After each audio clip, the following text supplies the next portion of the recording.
Hey there, it's time to catch up on some unboxing, and I've got two orders from Things from Another World that I ordered directly from the store. So let's open these up and take a look and see what I got.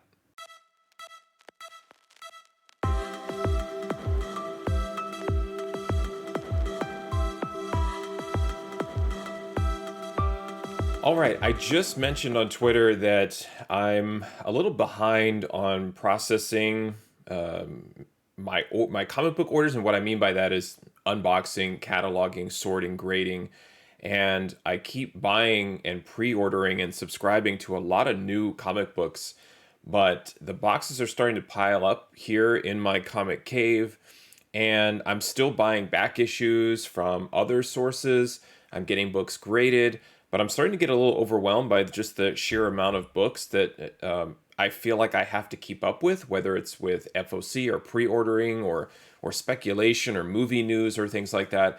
And I'm trying to slow things down as the year kind of closes itself out here in the last quarter of 2021, and really thought it would be a great idea to really shut down any new buying and ordering and really appreciate what I have. There's a reason that I placed these orders with Things from Another World.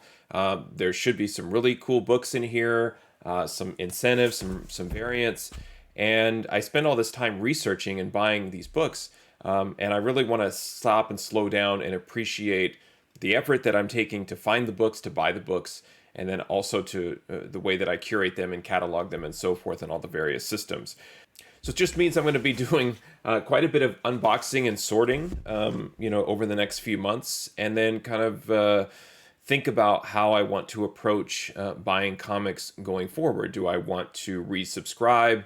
Do I want to focus more on back issues, slabs, grading the books I have, and so on? So I'm just starting to think about how do I want to spend my money and how do I want to spend my time over the next few months. So that's enough of that. Let's get to the unboxing of these two orders and see what's inside.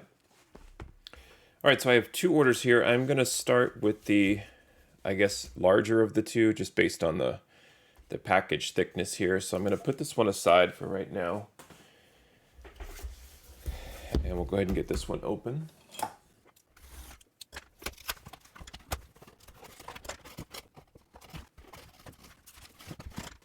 All right, well, that's a great looking book right on the top of the stack there.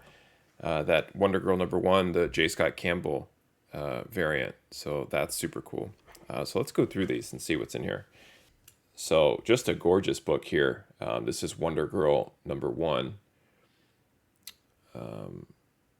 I'm not going to take these out and screen these today. I just want to see what's in here. I'll be grading them either in another video or offline and show you the results. But this one just really struck me for again, I don't want to say J. Scott Campbell can do no wrong, but he's really more often a hit than a miss. And love the coloring on this one and just the different Wonder Woman illustrations there. So that's gorgeous, super cool. Glad I picked that up. So let me explain real quick too what this is. Like, is this a pre-order? How did I get these books?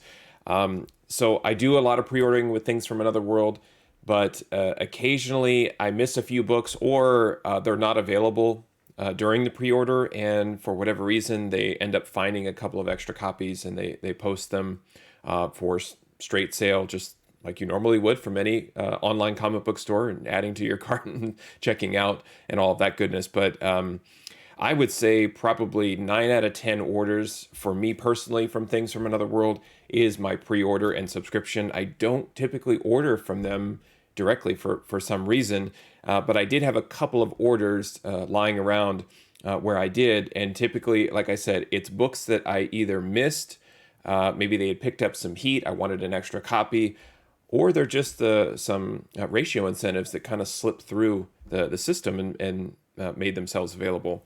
Now, not every retailer incentive sells out or is hot.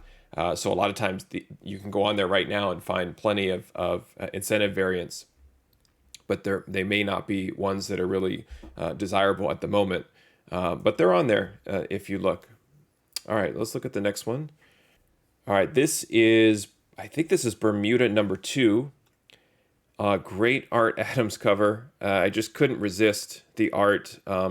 If you follow Art Adams on Instagram, he posts these amazing, like, in progress, like, just hit the process of how he's uh, conducting his penciling and illustration. It's amazing. And just to go through and kind of just visualize and see what his process is. But I don't really know much about this story. This was a pure cover by Love the Virgin cover here. Bermuda was a series that got a little bit of attention, and I think I don't want to, not to the extent of like We Live or something like that, but certainly got a little bit of attention. But just love this cover. The colors for me just amazing. A huge Art Adams fan, as most people are. Really great. Glad I got that. X-Men Legends number 5. I'm kind of a sucker for puzzle covers. I don't know why, but or things like Breaking Apart. If you're thinking about the House of M 1 in 20 with Wanda on the cover, where her head is kind of like exploding with and kind of breaking apart there, and she's losing her mind. I don't know what it is, but I love puzzle covers. So this was a puzzle cover. X-Men Legends number 5. Todd Knock, a great artist, great illustrator. Love his art as well. So just really like the cover. Really love this old school X Factor, not the original, but the Polaris Havoc X Factor team. So really like this cover here. And it looks like Things from Another World, they're alternating the books too. So if we can get a little close up here, trying to avoid that spine roll that happens. There's just a slight, even through the bag and board, I can see, and you can see right there too, hopefully, right at the top here. There's just a slight spine roll, and that's because the books are stacked on top of one another and they get a little mashed. Those are pressing candidates for me. Those are typically, like, if it's a perfect book, I usually give those 9/6s with the press indicator because I do need to kind of smooth out that little roll. But those are pretty easy to press. You could just put those in for a standard quick press with no humidity, and those spine rolls come right out.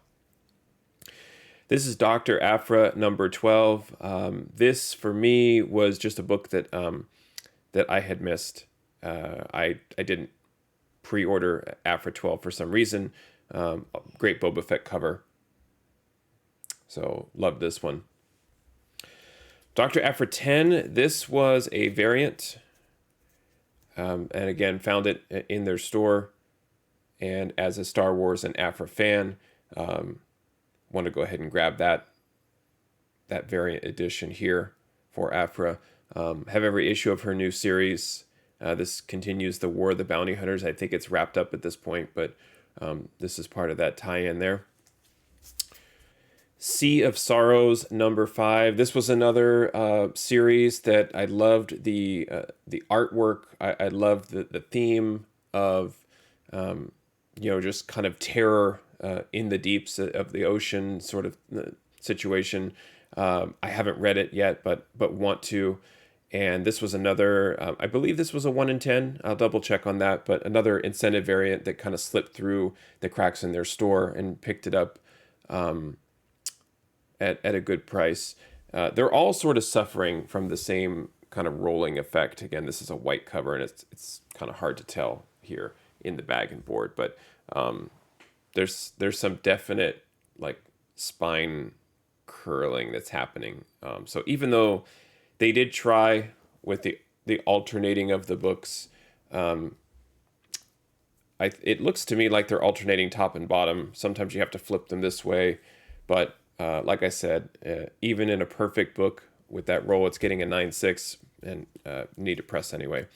Nightwing 82. This was one I picked up on, The Mystery of Melinda Zucco. And not to spoil what happens in the issue or in previous issues or the storyline of the Tom Taylor Nightwing. But I thought that this was going to be a critical book in the series, so I wanted to pick up an extra copy. The Flash 772. I don't remember why I bought this one. So if I do remember, I'll add it to the video. But honestly, I don't remember. I thought it was a cool cover. I'm not a huge Flash collector, but I do grab some of the better Flash covers and add them to my DC collection. So there you go. Black Widow number 8. I've been grabbing all of the Adam Hughes covers for Black Widow in this new iteration, this new series. It's been a great series so far. Always great when you can see the bottom of shoes. I think that's kind of an artist thing. You want to get the bottom of the shoe for some reason into the art. So that's cool there. Again, trying to grab as many of the Black Widow issues that I can in this series. And the last book in this order, Bermuda number 1. I think I had figured, well, I had picked up Bermuda number 2 and I didn't have number 1. So I went ahead and grabbed that as well. So now I've got the first couple of issues there in that series. And so that is that order. Again, a nice mixture of books that I've missed and great ratio variants like this Wonder Girl number 1. All right, I'm going to put those aside. Okay, so this is the second order. This is a smaller order, so I will unbox this.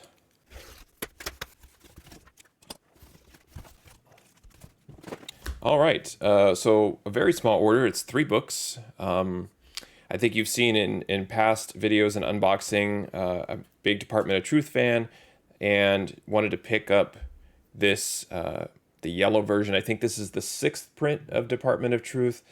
I'm really losing track of the number of prints on issue 1 and which one was the problem or the recall or the error or whatever. I'm just kind of grabbing all of them and letting the dust settle.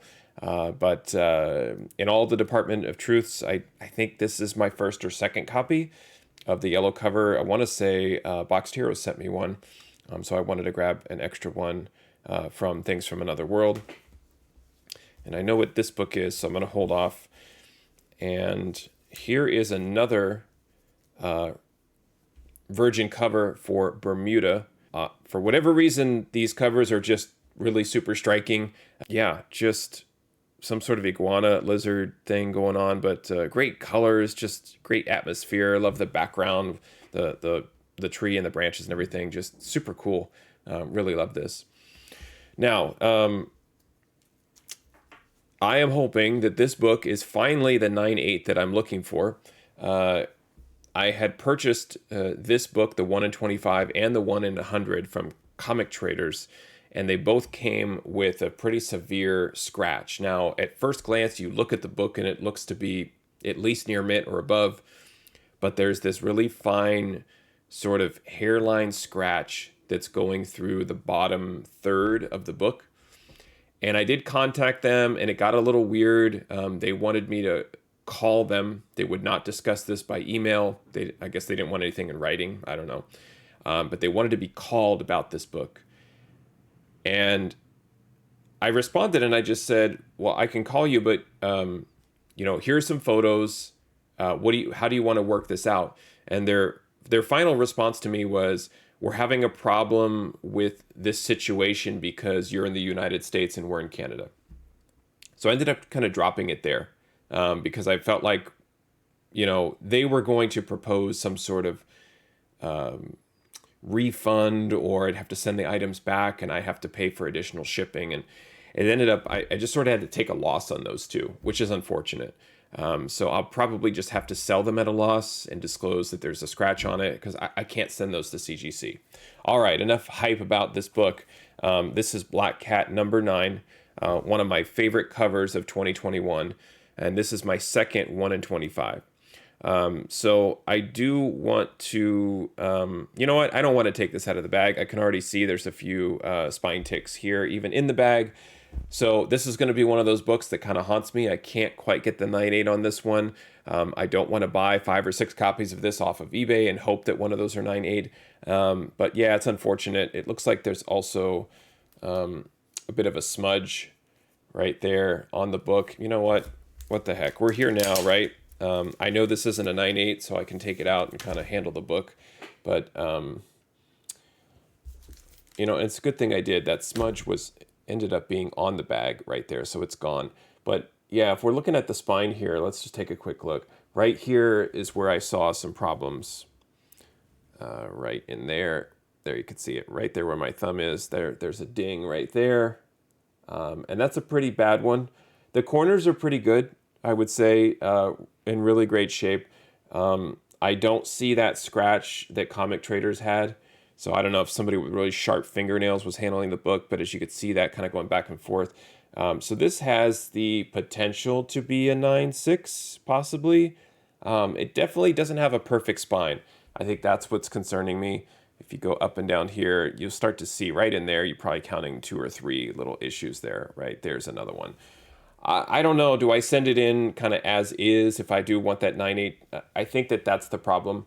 I would have to work on that right there. That's the real issue. So if I could put a little bit of spot humidity and work that out with a tack iron, I might send it in.